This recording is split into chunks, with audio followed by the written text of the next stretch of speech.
Баршаңызға қайырлы күн достар, менің каналыма қош келдіңіздер. Бүгін сіздермен тауық аяқтарын қалай маринаттау керектігін көрсететін боламын. Видеоның соңына дейін қарап, каналыма тіркелуді ұмытпаңыздар. Ең алдымен бізге тауық аяқтары қажет, және томат, зәйтүн майы, соевый соус, аджика және сарымсақ пен укроп, тұз қажет болады.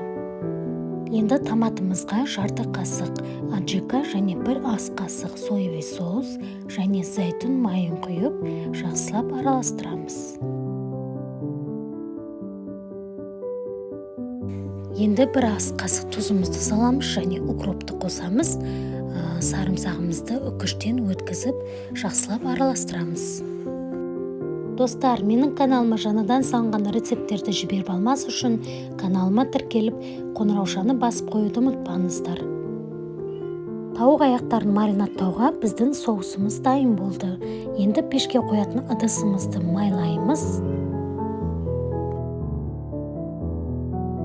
Тауық аяқтарына маринатымызды осылай жағып шығатын боламыз.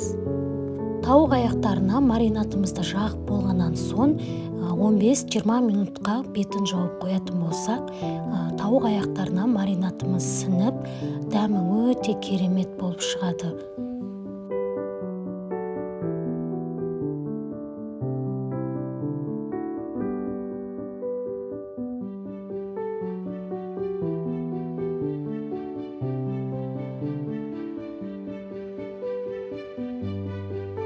«180 градус қызып тұрған пешке 40-50 минутқа салып пісіріп аламыз.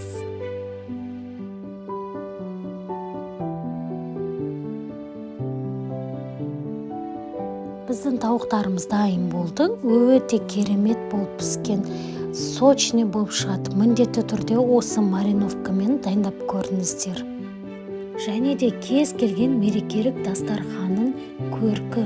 Міндетті түрде тауық аяқтарын ыстық күйінде де, салқын күйінде де ұсынсаңыз, кез келген күйінде де желініп кетеді.